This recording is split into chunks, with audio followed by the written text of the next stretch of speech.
ፓርቲያችን ብልጽግና በህዝብ ብሶት እና በችግር የተወለደ ፓርቲ ነው እና ጉዞ ለማራመድ ፓርቲያችን ብዙ ጥረት እያደረገ ነው ያለው ማለት ነው።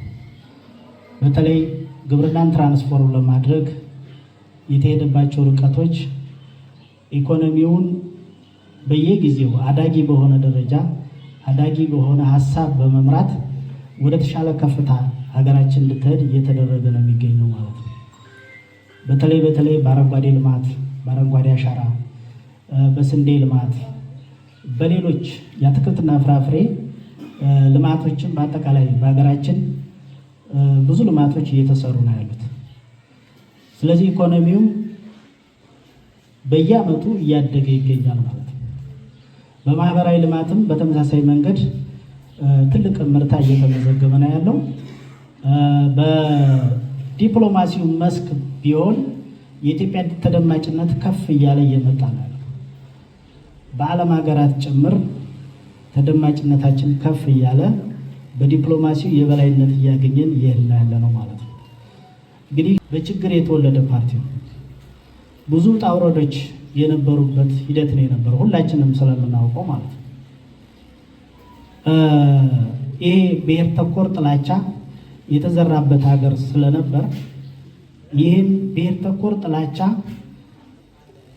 ወደ ብሔራዊ ትርክት ለመቀየር በርካታ ጥረቶች እየተደረጉ ይገኛሉ።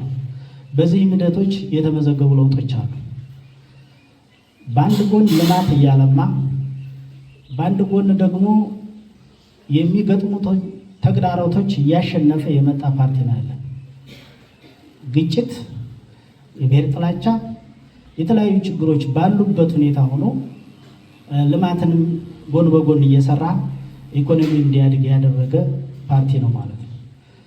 ከዚህም በተጨማሪ ዲሞክራሲ እንዲስፋፋ፣ የመድበለ ፓርቲ ዲሞክራሲ እንዲስፋፋ በርካታ ጥረት እያደረገ ነው ያለው።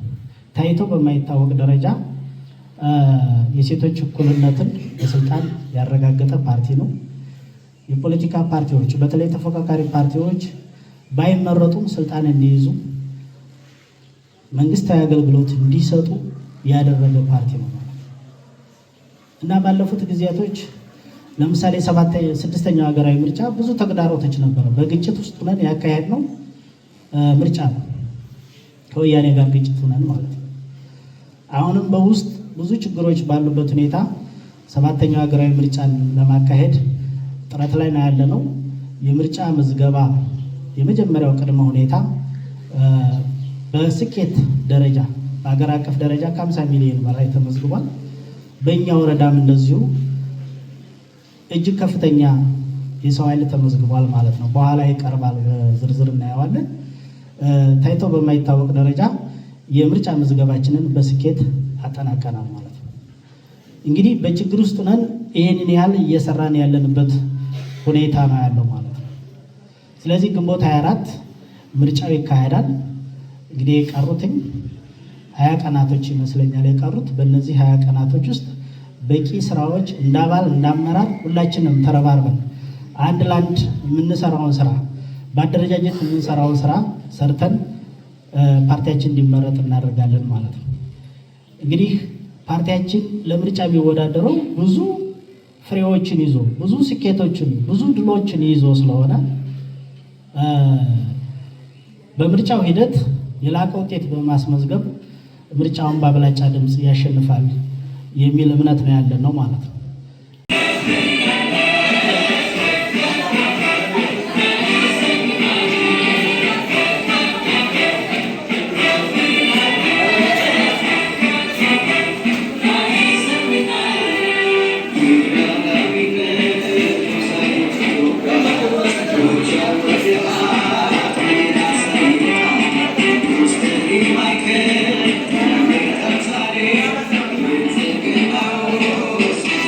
Geçe.